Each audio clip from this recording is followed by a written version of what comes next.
Hi kittens, and welcome back to Cat Talks. My name is Kat and this is the place where I talk all about books and writing. So today I wanted to do the Meet the Booktuber tag. This was originally created by Victoria over at What Victoria Read. I was tagged by the lovely Laura over at What Everyone Else Is Reading. So this is a quick tag just to kind of get to know the person behind the camera, as it were. So you will find things out about me such as what my favourite subject was at school, can I drive, and do I have pets? Stay tuned. Don't forget to hit like if you like this video, and subscribe if you want to see more from me.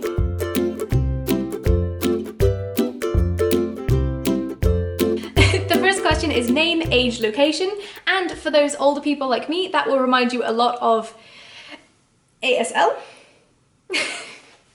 Which, for those of you who don't know, is age, sex, location, and it used to be a way to get to know very quickly people that you met on online messaging boards. So my name is Kat, as I just said. I am 27. Yep, I am 27, and I live in Sweden. I live in Östergötland, which is sort of just south of Stockholm, and it's very nice here. I moved here about 7 months ago now, around the time that I started posting more regularly to this YouTube channel, and I moved because my partner wants to live here. The second question is, do you have any siblings? And if you do, where in the order do you lie? So yes, I do. I have one sister. She is younger than me. She is about a decade younger than me, and she lives in the UK still. Question 3 is, what do you study or what do you do for work? I am a software engineer, which means I write code, which is the language that computers use to tell them what to do.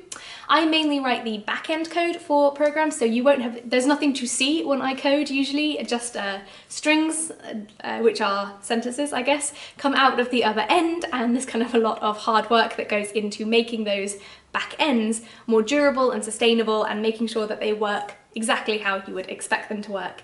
It is not as easy as it sounds, as I'm sure anyone who has interacted with a computer will know, but I don't do things like front ends, although I have done front end work.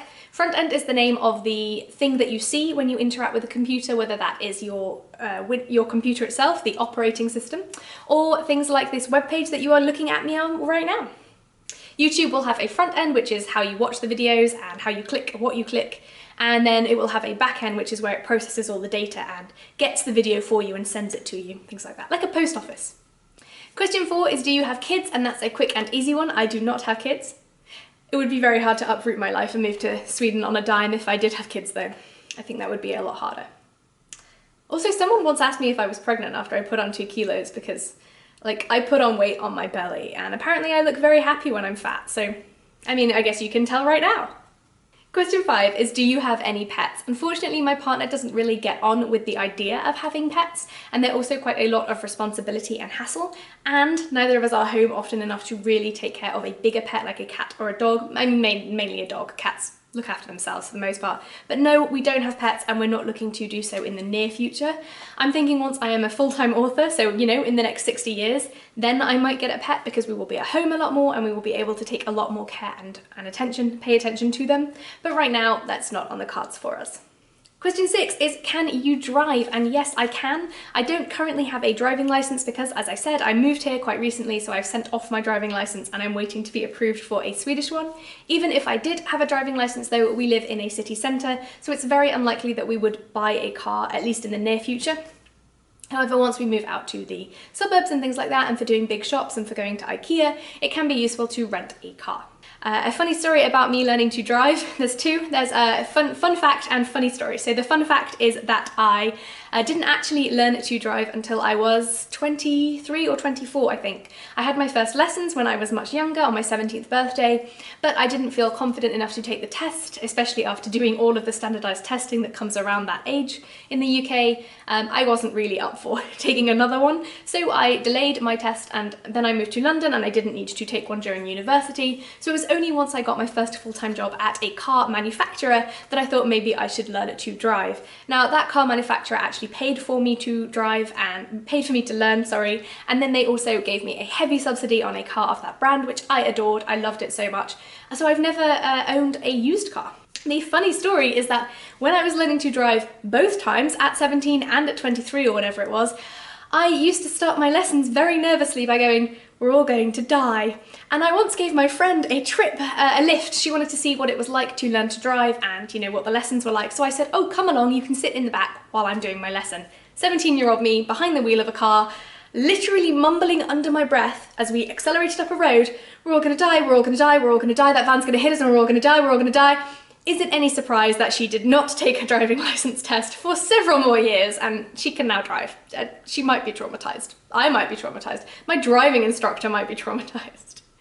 Luckily, when I then restarted lessons in my early 20s, I had a very patient driving instructor who honestly could have been a Zen master, who was just like, we're not gonna die. Take deep breaths. Let's use the left indicator. So it all worked out in the end, but yes, I can drive. And in fact, I do enjoy driving. It is one of the ways that you can kind of just go on weekend trips. I think not having pets and not having a car is a really weird place to be because you have all of the freedom, but you have none of the mobility. So I actually believe that when we get a car, we will be doing a lot more weekend trips and my vlogs will be more interesting. But that's a few years out. Question 7 is, what was your favourite subject at school? And for me, my favourite subject was probably physics and maths. They were subjects where I could know that I was getting the right, quote unquote, right answer, and there were very logically defined steps, and that probably is what led me into computer science after studying physics at university. I think my second favourite though was English Lit. We had a very good selection of English Lit teachers who taught kind of like alternate days. And we read very widely, and I've always been a very voracious reader, so yeah. Question 8. Did I say 8 before? I'm sorry if I can't count. Clearly maths was my favourite subject.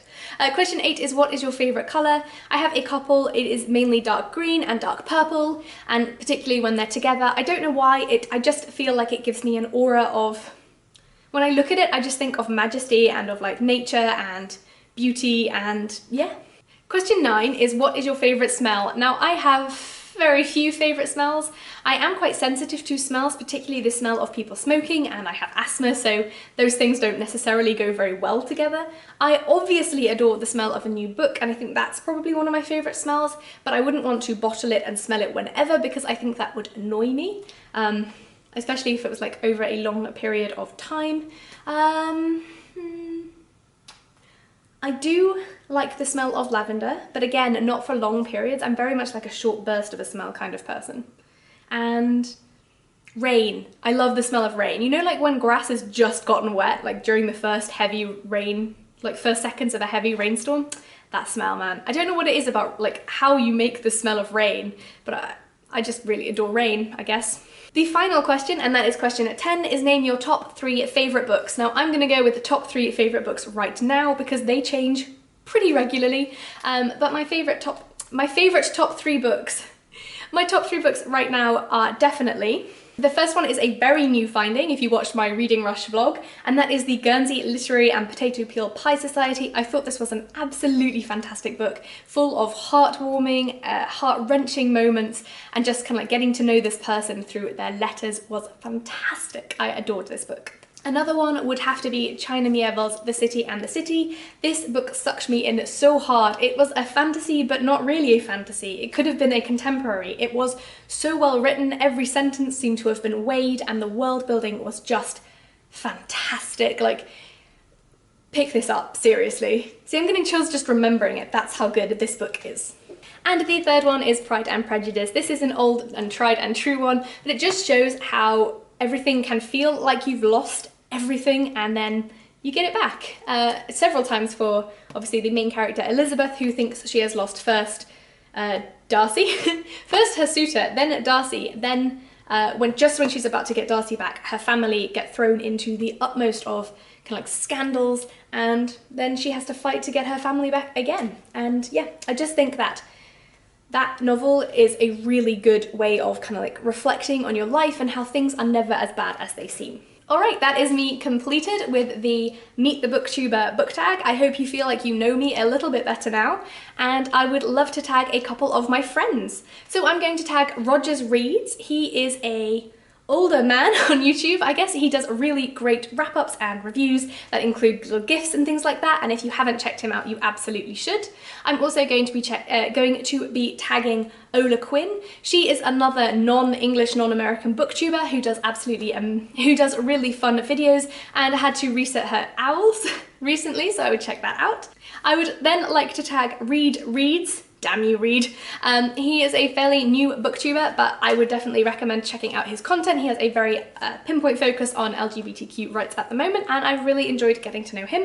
And finally, I would like to tag Zach Tries to Read, because I tag Zach in everything apparently, and that's just the way it's gonna be. So now that you know everything about me, I want to ask you a question that you can answer in the comments down below. And that is, what was your #1 hobby as a kid? You know, the one that you maybe applied for prizes for, or ran races for, or took up your entire parents' weekends multiple times a year.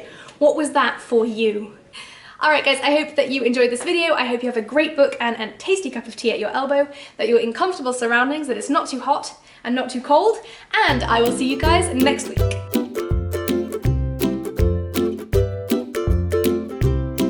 We're all gonna die, we're all gonna die, we're all gonna die, that van's gonna hit us and we're all gonna die, we're all gonna die. Question, pardon you.